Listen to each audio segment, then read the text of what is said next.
दादी के हाथों का जादू और खुशबू से महकता घर, माँ की मुस्कुराहट और खाने की सुगंध। MDH गरम मसाला, क्योंकि हर रिश्ता है स्वाद से जुड़ा।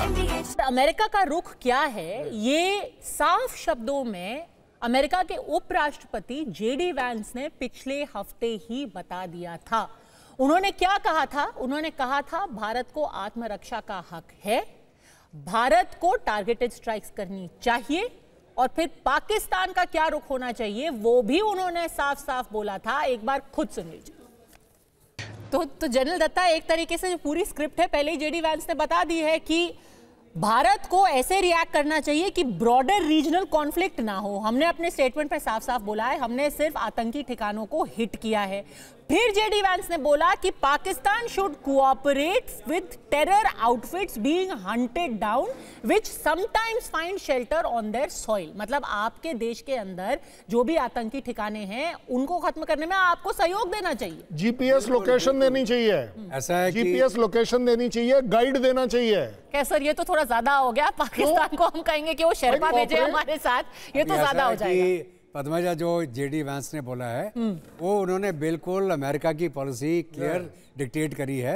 उन्होंने बोला कि भारत को टेरर का ऊपर स्ट्राइक करने का पूरा हक है और उनको वो टारगेट सही तरीके से चुनने चाहिए और इस प्रकार चुनने चाहिए कि वो एक रीजनल जंग के अंदर कन्वर्ट ना हो जाएं।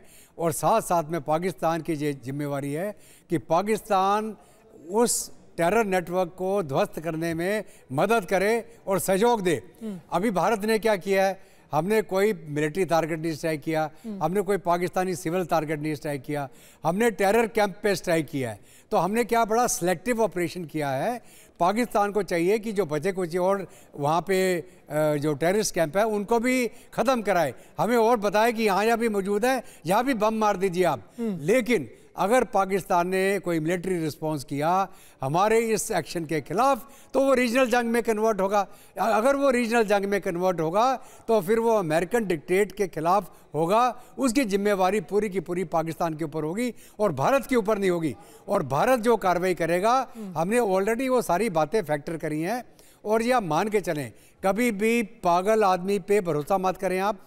जो मुल्ला मुनीर है वो एक पागल सन की एक डिक्टेटर है जो सामने एक मखोटा खड़ा करके बैठा हुआ है। अगर ये पागल सन की कुर्सी हिल रही है, पागल सन की को कोई कंट्रोल करने वाला नहीं है, तो कोई गलत एक्शन ले सकता है। क्या वो अपने देश को जंग में ढकेल सकते हैं? बिल्कुल, वो तो मरा, उसे पता वो मरेगा, वो उसका कोई फ्यूचर नहीं है।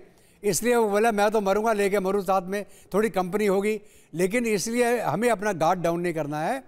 कोई भी पागल आदमी कोई पागल हरकत कर सकता है, उस पागल आदमी को पागल खाने में भेजने का प्रबंध हमको करके रखना चाहिए। रोहन गुप्ता, ऐसे में देश को अब क्या बताएंगे? देश में सच में ऐसे लोग हैं जो अभी सोच रहे हैं, टीवी पर देख रहे हैं, सरकार की तरफ देख रहे हैं कि अगर, जैसे कि जनरल दत्ता ने कहा, पाकिस्तान के पास खोने के लिए अब कुछ बचा नहीं है, आसिम मुनीर के पास खोने के लिए कुछ नहीं बचा है, वो आदमी पागल है, वो अपने देश को जंग की तरफ ले जाएगा, नुकसान तो सारा भारत का होगा ना? देखिए, इसीलिए जब ये एक स्टेप लिया गया, काफ़ी दिनों तक इसके पीछे तैयारी हुई। काफ़ी हमारे देश में भी जो उनके कहीं ना कहीं इनडायरेक्ट समर्थन वाले लोग हर रोज़ सरकार को सवाल पूछते थे कब होगा।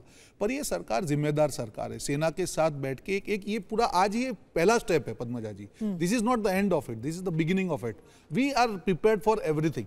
हमने जो आज अटैक किया ना, वो उसका आखिरी अटैक है, जो रिटेलिएशन होगा उसका भी जवाब है। और आगे हमको क्या क्या करना है उसके सारे स्टेप सरकार के माइंड में और सेना के माइंड में क्लियर है। तो मुझे नहीं लगता है कि हम लोग ये एक्सपेक्ट करें कि करें या ना, उनको सोचना है। आप ये बोलते हैं कि उनके लिए गंवाने का कुछ नहीं है, पर उनको भी अपनी जनता को जवाब तो देना है। पर लोगों के मन में डर होगा कि हमारी अर्थव्यवस्था का क्या होगा, हमारे शहर अगर सुरक्षित नहीं रहेंगे, अगर वो भी मिसाइल का इस्तेमाल करते हैं तो फिर?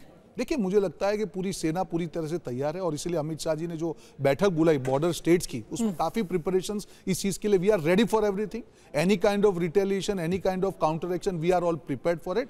और मुझे लगता है कि देश की आर्मी और देश की सरकार जिस तरीके से मनोबलित होकर आगे बढ़ रही है, कुछ भी होगा हम लोग सब तैयार हैं। मुझे नहीं लगता है कि इनकी हिमाकत होगी, क्योंकि उनको मालूम है कि फिर अभी तो कॉमा हुआ है, फिर तो फुल स्टॉप बहुत जल्द हो जाएगा। तो वो फुल स्टॉप के लिए अगर उनकी आर्मी तैयार है तो भारत की सेना और भारत की जनता भी तैयार है। दादी के हाथों का जादू और खुशबू से महकता घर, माँ की मुस्कुराहट और खाने की सुगंध। MDH गरम मसाला, क्योंकि हर रिश्ता है स्वाद से जुड़ा।